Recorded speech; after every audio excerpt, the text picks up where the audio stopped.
My ex showed up unannounced, demanding I take him back because no one else will ever love you like I did. When I declined, he spread rumors that I was desperate and begging for his attention. I posted screenshots of his texts and said, "Funny, because here's proof of who's really desperate.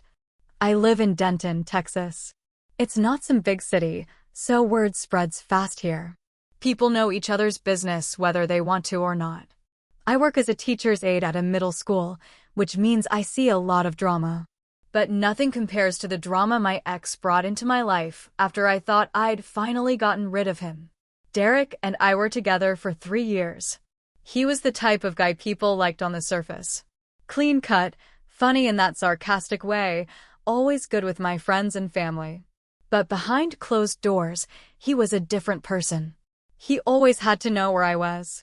If I was 5 minutes late getting home, he'd blow up my phone. He'd get jealous over nothing. Like one time I got a compliment from an older coworker and Derek acted like I was having an affair. He never hit me, but sometimes I think the emotional abuse was worse. He had a way of making me feel small without ever raising his voice. "You sure that's what you want to wear? Or why do you always need attention from everyone else?" And when I'd stand up for myself, he'd flip it. "You're just overthinking again. You always do this." The fights got worse. I started having panic attacks. My friends noticed I was pulling away. And the worst part? He'd always cry afterward. Say he didn't mean it. That he'd change. That he loved me. I finally broke up with him after I caught him going through my phone in the bathroom while I was asleep. We had just had a talk about trust, and I told him if he ever crossed that line again, I was done. So I packed a bag, went to my sister's house, and told him over the phone that it was over. He begged. He cried. He called me cold and heartless. Then he went silent. For almost 8 months, I didn't hear from him. I blocked his number. Blocked him on Facebook, Instagram, even Snapchat. I didn't talk about him to anyone. I just focused on healing, therapy, my dogs, reading, working. I started feeling like myself again.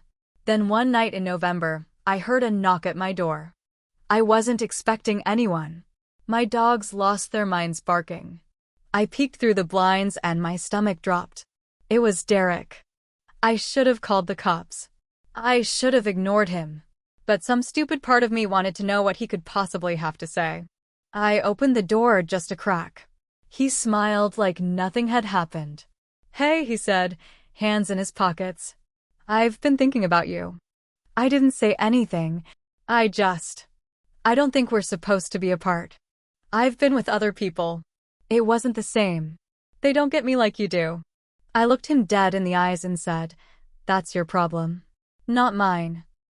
He blinked like I slapped him. "You really not gonna give us another shot?" he asked. "No, I'm not," I said. "I'm happy now.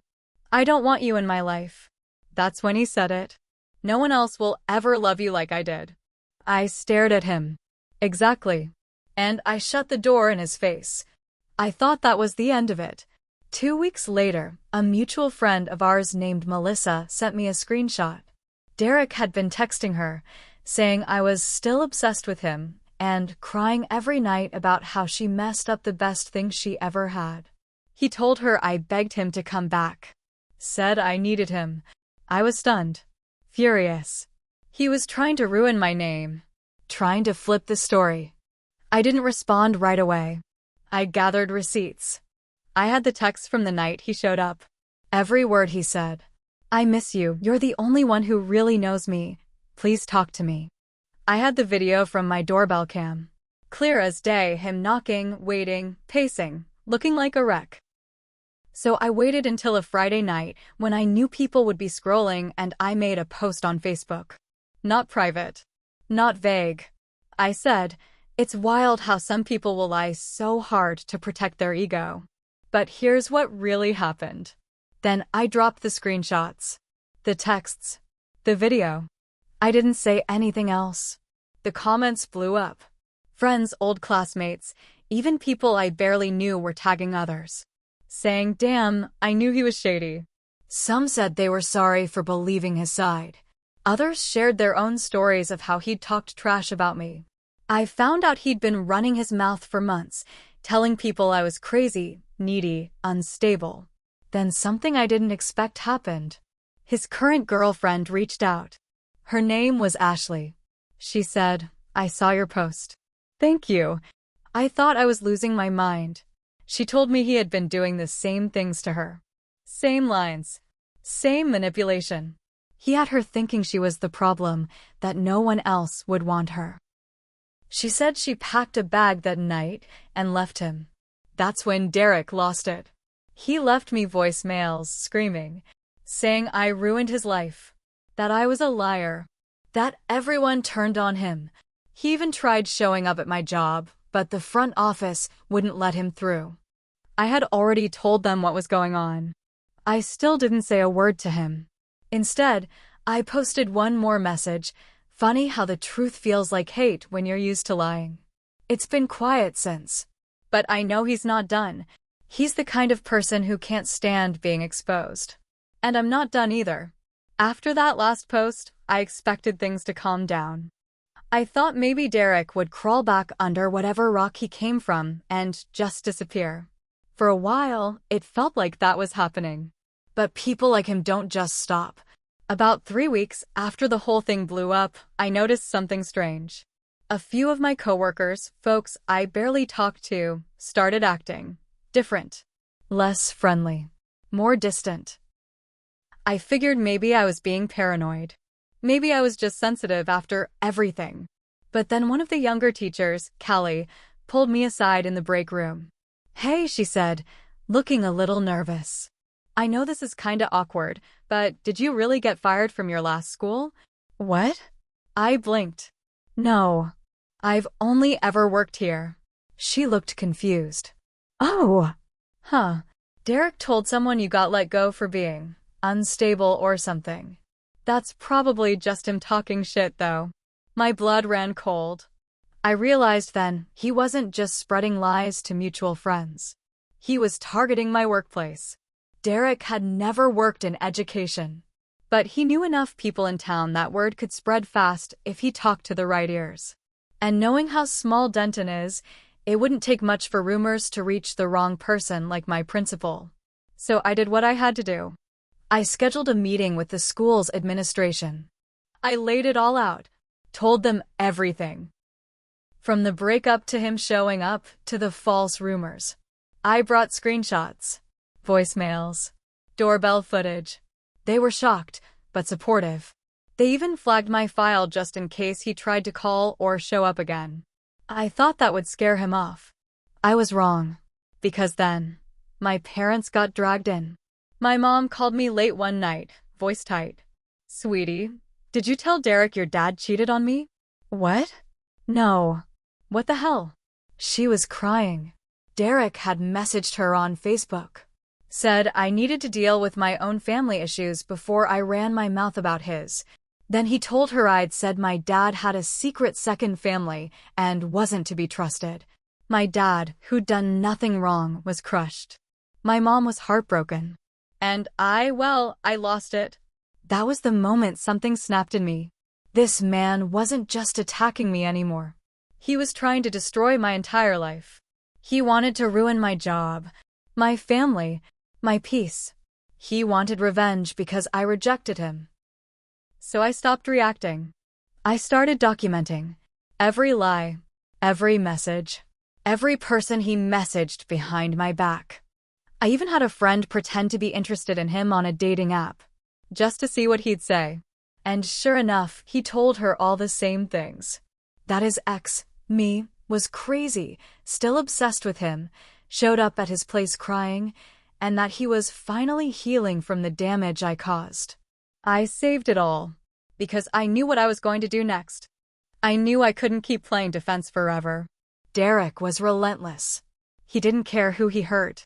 As long as he could make me look bad, he'd keep going. And I was tired of cleaning up the mess while he just kept lighting fires. So I changed my approach. I went quiet on social media. No posts, no likes, no comments. I wanted him to think he'd one that I was too embarrassed or afraid to fight back. Meanwhile, I kept collecting proof. Screenshots, witness statements, even voice recordings where people admitted Derek had tried to get them to spread lies. Then one day, something happened that caught me off guard. I got a DM on Instagram from a girl named Natalie. I didn't recognize her name, but I clicked her profile. She lived in Denton, and her pictures showed she had mutual friends with Derek. Her message read, "Hey, I know we don't know each other, but I really need to talk to you about Derek. Please don't ignore this." Against my better judgment, I answered. Natalie told me she had been seeing Derek for about 2 months. Things moved fast. He told her he wanted something real. But recently, she found a folder on his phone, hidden in his Google Drive. It was full of screenshots. Of me, my Facebook posts, Instagram selfies, even photos I'd taken with my dogs. But that wasn't the worst part. He had captions under each one, mocking me, calling me names.